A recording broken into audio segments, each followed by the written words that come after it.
What is great, good, and real?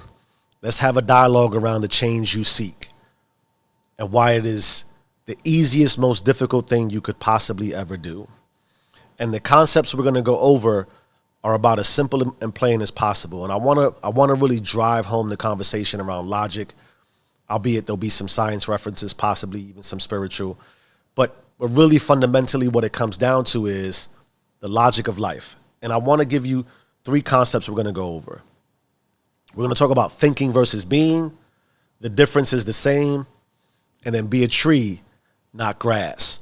So let's start with thinking versus being, because it is fundamentally at the core of who we are, what we need to appreciate if we want to catapult forward in any direction.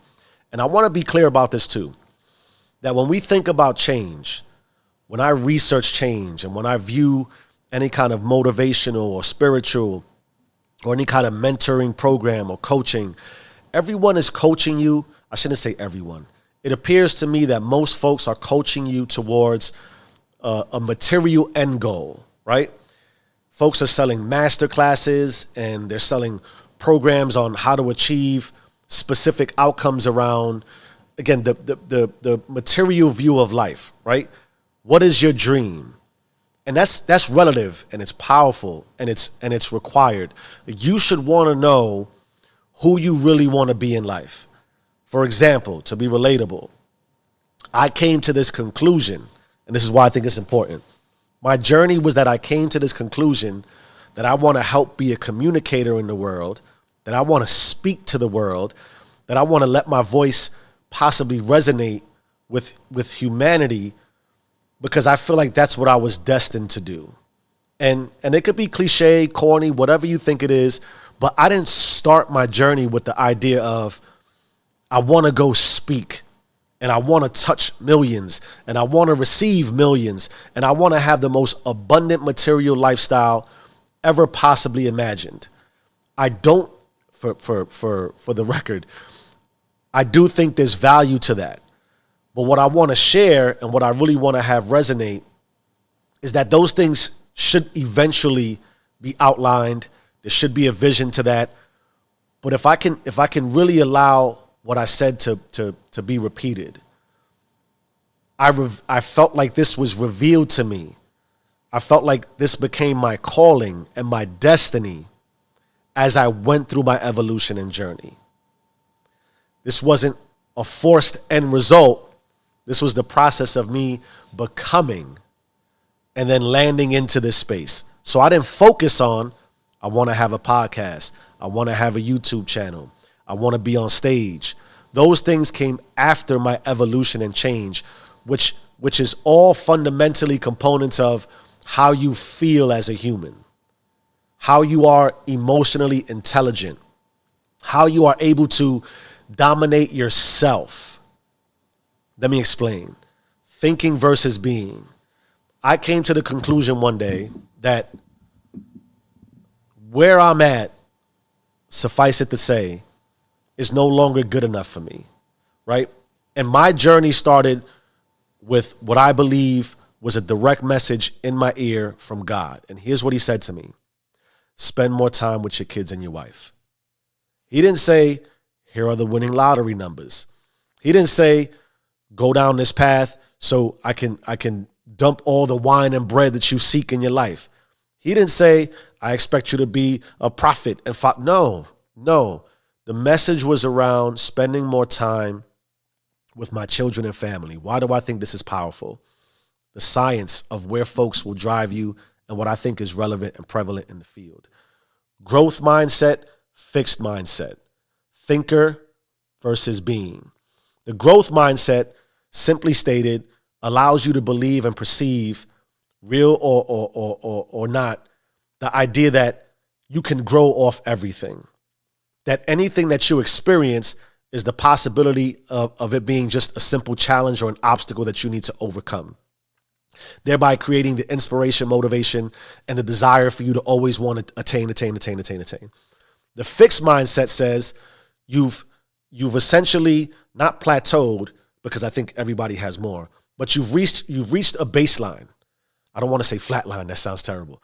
But you've come to You've come to a fork in the road. You chose a road, and then the road that you traveled has become very linear. It's just a straight road. And you're going to stay on that straight road because veering off of that road in any direction creates challenge, obstacles, and ultimately the risk of who you are today being in jeopardy, right? So the growth person, they're on a road, but it's windy, it's hilly, it's difficult. The person who is at a fixed mindset essentially comes to the realization that I don't want to lose what I got. And so we become less the thinker and we just become our being. And let me ask simple and plain. When's the last time you really asked yourself, what am I thinking? And you don't have to answer this in your internal being or vessel while you listen. But if you have any kind of takeaway from this talk, and you've made it already this far before we go into other concepts, have you really thought about what am I thinking? Because logically, forget the science, forget the spirituality, forget any kind of cliche term around possibilities. It's just this very simple thing to me. If you are not where you want to be today, what are you thinking?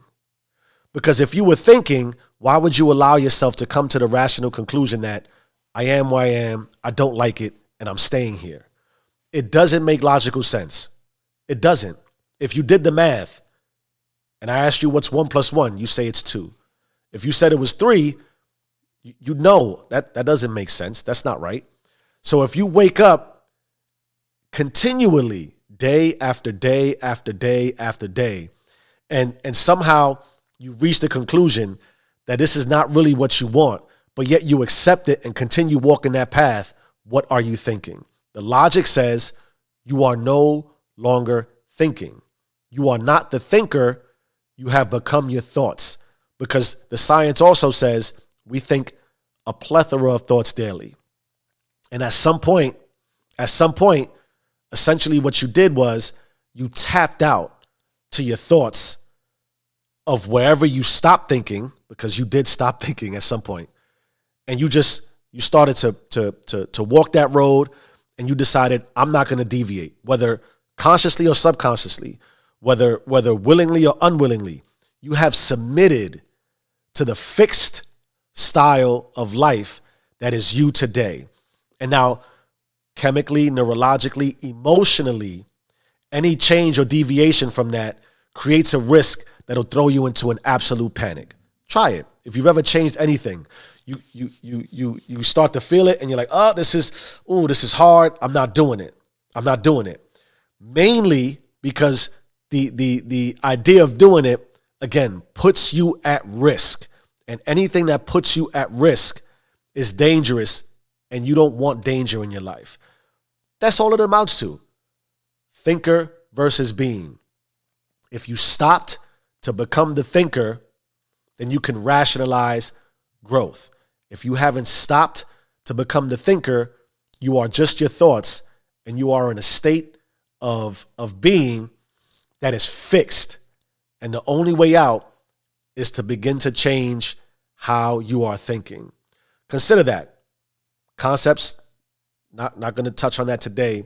It's just simply a moment of realization around thinker versus being. And I'll close with this. If you are just being today, there's a line and analogy. Nothing changes if nothing changes. And quite frankly, repeating the same actions and behaviors over and over and over and somehow expecting something to change is the definition of insanity. So when's the last time you stopped to think, what am I thinking? Thinker versus being. All right. The difference is the same. So we can all identify change. We can open our eyes. We can open our phones. We can look in our communities. We can go into our memory banks. We can look forward into the future. We can do all these wonderful things that make us as humans and leverage this highly powerful brain that was given to us as part of our power of creations. So the difference is the same. When you see someone who has achieved what it is you believe that they have achieved, they're no different than you. They are no different than you. They might have different DNA and fingerprints, but everything else about the structure of their being is the same, is absolutely the same. And so if you take a minute to reflect on that, you'll realize the power of possibility you seek for change is already inside of you. The difference is the same. The difference between those very same people and us, though, is that they have decided to implement a routine of constant change in their life. That's simple. That means their mornings are different than ours, yet it's the same because they have a morning. Their afternoons are different. Their evenings are different. Their jobs are different, but it's the same as a job. Their desires are different, but it's the same as desires. Their family life is different, but it's the same as ours.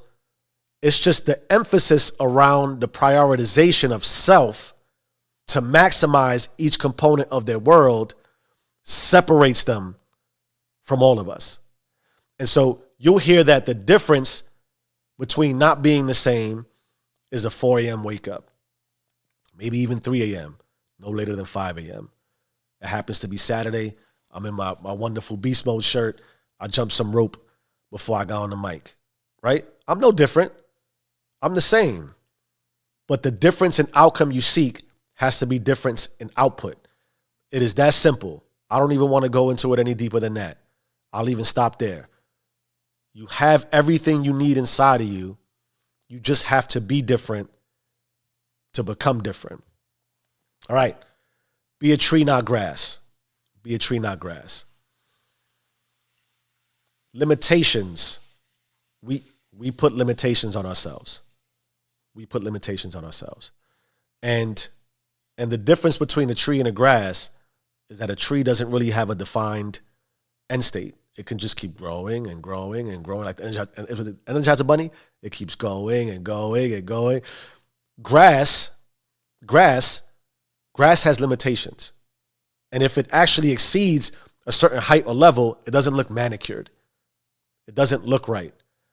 And so if you look, there's essentially an averageness to grass. There's no way higher than what it is. It's very limited in potential, yet it starts as a seed in the soil, the way a tree starts as a seed in the soil. So what's the difference from a mindset perspective?